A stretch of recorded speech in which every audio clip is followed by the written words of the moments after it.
নমস্কাৰ বন্ধুসকল, Assamese everything YouTube চেনেলটোলৈ স্বাগতম জনাইছোঁ। বহুত কমেণ্ট আহি আছে কিমান ৰেংকলৈকে ছিট পাব, মোৰ ৰেংক কিমান, মই পাম নে নাপাম, এনেকুৱা ধৰণৰ কেইবাটাও আহি আছে। বহুতে এতিয়ালৈকে চাব পৰা নাই ৰেংক লিষ্টটো চাবলৈ হ'লে কি কৰিব লাগিব সকলো বিষয়ে মই ক'ম।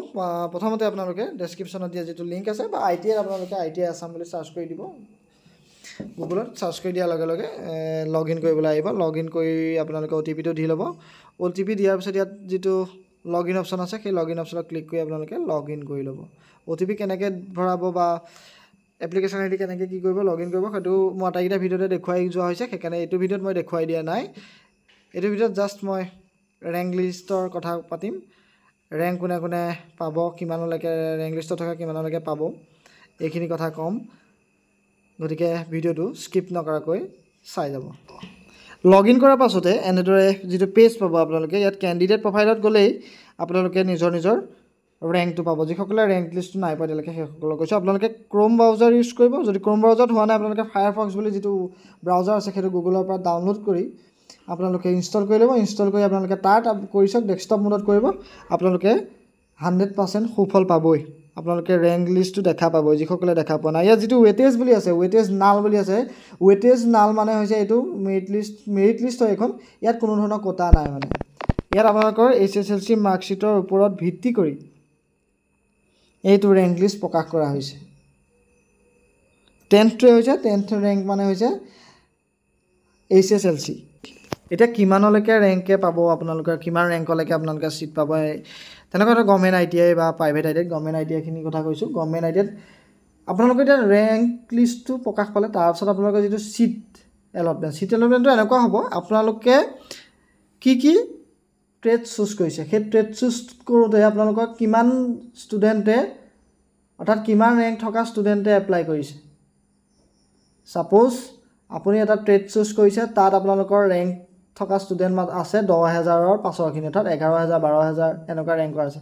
তেতিয়া আপোনালোকে 11,000, 15,000 ট্ৰেড থকাখিনিও পাব। ছিট কেপাচিটিৰ ওপৰত কথা, ট্ৰেড ছিলেকশ্যনৰ ওপৰত কথা গোটেইটো। গতিকে আপোনালোকে সঠিককৈ ক'ব পৰা নাযায় যে আপোনালোকৰ 10,000লৈকে যাব, 15,000 ৰেংকত আছে এনেকুৱা নহয়। ছিট 15,000 পাব, 15,000 ৰেংকত থকাজনেও পাব পাৰে, 2,000 ৰেংকত থকাজনেও নাপাব পাৰে। তাৰ ওপৰত সেইটো ভিত্তি কৰিব ট্ৰেড কিমান চুজ কৰিছে, কিমান আপোনালোকে ITI চুজ কৰিছে। যদি এখন ITI আপোনালোকে চুজ কৰিছে, এটা ট্ৰেডে চুজ কৰিছে, আপোনাৰ যদি ৰেংকিং আছে 4,000, 5,000, তেতিয়া আপোনাৰ ৰেংক মানে ইয়াত এডমিশ্যন পোৱাটো টান হৈ যাব। কিন্তু আপুনি যদি 3-4খন ITI চুজ কৰিছে, আপোনালোকে তাত ট্ৰেড চুজ কৰিছে 6-7টা, তেতিয়া আপোনালোকৰ 5,000, 6,000 ৰেংকত থকা সকলেও ছিট পাবলৈ সুবিধা হ'ব। ছিট পোৱাৰ আশা থাকে আৰু ছিট পাবই। 5টা ছিট এলটমেণ্ট মাৰিব, অৰ্থাৎ 5টা কাউন্সেলিং হ'ব। 5টা কাউন্সেলিঙত মিনিমাম মই কৈ দিছোঁ 15,000 ৰেংকলৈকে যাবগৈ পাৰে। আৰু এই 15,000 ৰেংকটো এনেকুৱা নহয় যে অকল এইটো মেৰিটত আহিব, এইটো ইয়াত কোটা থাকিব। OBC quota, ST quota, SC quota, EWS quota, এই সকলো ধৰণৰ কোটা থাকিব। গতিকে আপোনালোকৰ ইয়াত 15,000 ৰেংকত থকাই পাব, 20,000 ৰেংকত থকাই পাব। সেইখিনি আপোনালোকৰ কেনেদৰে আপোনালোকে ট্ৰেডখিনি চুজ কৰিব, কি ট্ৰেড আপোনালোকে চুজ কৰিব। হাই ডিমাণ্ডেড ট্ৰেড যদি চুজ কৰে, তাত আপোনালোকৰ শেহতীয়া যিখিনি ৰেংকত আছে সেইসকলৰ ছিট পোৱাটো, অৰ্থাৎ এডমিশ্যন পোৱাটো টান হৈ যাব, যিখিনি হাই ডিমাণ্ড ট্ৰেড থাকে। URৰ কাৰণে অলপ বেছি পাৰ্চেণ্টেজ লাগে, SC ST কাৰণে অলপ কম পাৰ্চেণ্টেজ লাগে। গতিকে SC যদি ৰেংকত দূৰত আছে, অৰ্থাৎ 10,000 মানত আছে, তেতিয়াও ছিট পাব পাৰে। UR আপুনি 5,000 ছিট মানে ৰেংক থাকিও ছিট নাপাব পাৰে। এনেকুৱা ধৰণৰ বহুত কথা আছে। আপোনালোকে প্ৰথমতে ট্ৰেডটো চুজ কৰি ল'ব। এভেইলেবল চইচত আপোনালোকে যাব 23 তাৰিখৰ দিনা, মই ভিডিঅ' দি দিম আপোনালোকৰ লগালগ। এভেইলেবল চইচত গৈ আপোনালোকে কি ট্ৰেড আপোনালোকৰ কাৰণে এভেইলেবল আছে 10th ৰেংকৰ কাৰণে, অৰ্থাৎ 10thৰ কাৰণে মেট্ৰিক পাছৰ কি ট্ৰেড আপোনালোকে চুজ কৰিব পাৰিব, সকলোখিনি এভেইলেবল আহিব। তাৰ পাছত আপোনালোকে এড কৰিব লাগিব, কেইটা আপোনালোকে এড কৰিব বিচাৰিছে, কেইখন কলেজত আপোনালোকে এড কৰিব বিচাৰিছে, এড কৰি আপোনালোকে ছাবমিট কৰিব লাগিব। বাৰে বাৰে এড কৰিব নোৱাৰে আপোনালোকে, 3 দিনেই সময় পাব। 3 দিনৰ ভিতৰত আপোনালোকে এড কৰিব লাগিব। এড কৰি দি আপোনালোকে যিটো ছাবমিট কৰিব, যিমানকেইটা ট্ৰেডৰ কাৰণে আপোনালোকে ছাবমিট কৰিব প্ৰথমতে, সেইকেইটা ট্ৰেডৰ ওপৰতে 5টা মেৰিট লিষ্টত আপোনালোকৰ নাম আহিব।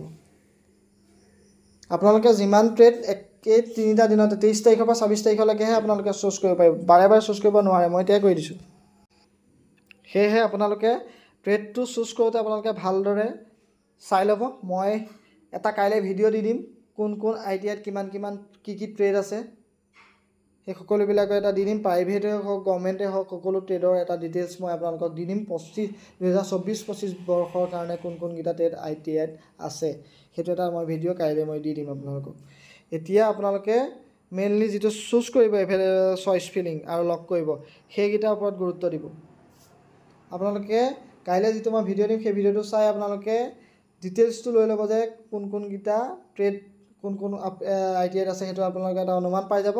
সেই অনুমানৰ ওপৰত আপোনালোকে এখন লিষ্ট ঘৰতে প্ৰিপেয়াৰ কৰি ল'ব যে মই এইকেইখন ITIত এপ্লাই কৰিম, এইকেইটা ট্ৰেডত এপ্লাই কৰিম। আপোনালোকে সেইটো এটা হোমৱৰ্ক হিচাপে কৰি ল'ব। কৰি লোৱাৰ পাছত আপোনালোকে 23 তাৰিখৰ দিনা চইচ ফিলিং কৰোঁতে ফিল কৰি দিব।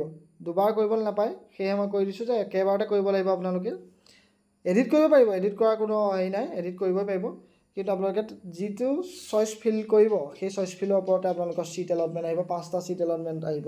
যদি ফাৰ্ষ্টত নাপায় ছেকেণ্ডত আহিব, ছেকেণ্ডৰ কাৰণে এক্সট্ৰাকৈ নহয় চইচ ফিলিং। যদি ছেকেণ্ড নাপায় থাৰ্ডৰ কাৰণে আহিব, থাৰ্ডত নাপালে 4th 5thলৈকে আহিব। স্পট কাউন্সেলিং নহয়। গতিকে এইকেইটাই ক'লোঁ, মই ৰেংকিঙৰ কথাটো কৈ দিলোঁ কেনেধৰণে চিট পায়। এতিয়াই সকলো সবিশেষ ক'ব পৰা নাযাব। আপোনালোকে প্ৰথমতে চইচ ফিলিং কৰিব। ফাৰ্ষ্ট চিট এলটমেণ্টত কিমানলৈকে যাব, খুব বেছি 1500 ৰেংকিঙলৈকে যাব, 1500 1600 এনেকুৱা ৰেংকিঙলৈকে যাব। তাৰপাছত আপোনালোকে নিজে নিজে গম পাই যাব কিমান ৰেংকলৈকে গৈ থাকিব চিট এলটমেণ্টটো, আপোনালোকে নিজেই গম পাব। গতিকে বুজি পালে নিশ্চয় কথাটো। গতিকে ভিডিঅ'টো আজিলৈ ইমানতে সামৰিছোঁ। যদি ভিডিঅ'টো ভাল পালে, ইনফৰমেশ্যনটো ভাল পালে ভিডিঅ'টো লাইক কৰি দিব, শ্বেয়াৰ কৰি দিব, আৰু যদি চেনেলটো ছাবস্ক্ৰাইব কৰা নাই ছাবস্ক্ৰাইব কৰি দিবলৈ নাপাহৰিব। ধন্যবাদ।